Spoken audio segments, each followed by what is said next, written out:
Fasilitas Energi Indonesia baru saja masuk daftar hitam Uni Eropa.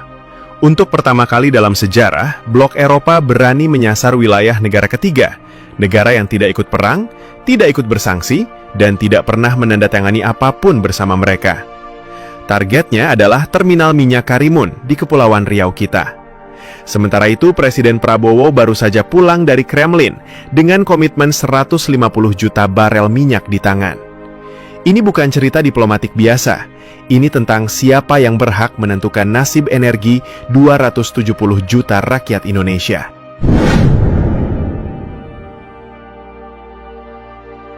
Tanggal 23 April 2026 adalah tanggal yang perlu dicatat baik-baik. Pada hari itu, Uni Eropa resmi mengadopsi paket sanksi ke-20 terhadap Rusia. Dalam daftar panjang tersebut, untuk pertama kalinya dalam sejarah sanksi modern, muncul nama infrastruktur dari negara yang bukan anggota Uni Eropa, bukan Sekutu Barat, dan tidak pernah terlibat dalam konflik Ukraina sama sekali. Namanya, Karimun Oil Terminal, Indonesia. Berdasarkan pernyataan resmi Komisi Uni Eropa yang dikutip Bloomberg Technos pada 27 April 2026, Uni Eropa secara eksplisit memasukkan terminal ini dalam kategori larangan infrastruktur pelabuhan karena dianggap terkait dengan armada bayangan Rusia dan penghindaran batas harga minyak. Sebelumnya, hanya 2 pelabuhan Rusia yang masuk daftar ini, yaitu Murmansk dan Tuapse. Karimun menjadi yang pertama dari luar Rusia. Ini bukan kebetulan teknis. Bayangkan Anda sedang berdagang di pasar, mengikuti aturan hukum negara sendiri, lalu tiba-tiba tetangga dari seberang jalan memasang papan larangan di depan toko Anda. Anda tidak pernah menandatangani perjanjian apapun dengan tetangga itu, tapi mereka tetap menempel nama Anda di daftar hitam. Begitulah posisi Indonesia sekarang. Berdasarkan laporan CNN Indonesia pada 27 April 2026, PT Oil Terminal Karimun langsung memberikan klarifikasi keras. Perusahaan membantah seluruh tuduhan dan menegaskan bahwa nama Karimun Oil Terminal Indonesia yang tertera dalam sanksi Uni Eropa bukanlah nama badan hukum terdaftar mereka. Namun, kerusakan reputasi sudah terjadi, dan tampaknya itu memang yang dituju.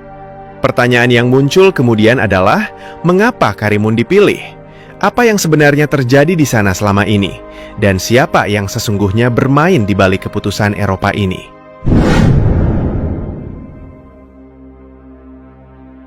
Sebelum memahami mengapa Uni Eropa menyasar Karimun, kita perlu memahami konteksnya. Karena cerita ini sebenarnya sudah berlangsung jauh sebelum nama Karimun ramai di koran internasional. Karimun berada di jalur Selat Malaka yang strategis, salah satu lalu lintas laut tersibuk di dunia.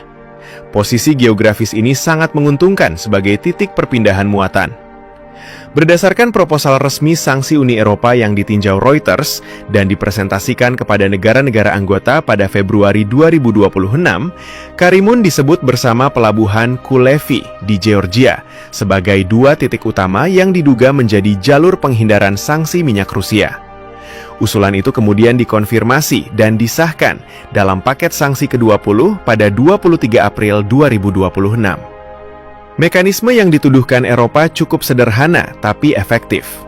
Tanker-tanker membawa minyak Rusia berlabuh di lokasi seperti Karimun. Muatannya bisa dicampur dengan minyak dari negara lain, atau cukup dipindahkan antar kapal, lalu diekspor ulang ke negara tujuan. Hasilnya, minyak yang keluar tidak lagi mudah diidentifikasi sebagai produk Rusia. Inilah yang disebut armada bayangan atau shadow fleet. Berdasarkan laporan CNBC Indonesia pada Februari 2026, Direktur Utama Pelindo Arif Suhartono menegaskan bahwa tidak ada pelabuhan yang dikelola Pelindo di Karimun yang menangani tanker minyak. Namun ia mengakui adanya terminal swasta yang beroperasi di kawasan tersebut. Yang menarik, PT Oil Terminal Karimun sendiri membantah memiliki tangki minyak mentah sama sekali. Berdasarkan laporan Republika pada 27 April 2026, perusahaan ini menyatakan tidak mengoperasikan infrastruktur penyimpanan minyak mentah dan tidak pernah terlibat dalam aktivitas shadow fleet apapun. Sehingga muncul pertanyaan yang belum terjawab. Jika OTK bukan yang dimaksud, maka fasilitas mana persis yang dituduh Eropa? Apapun jawabannya,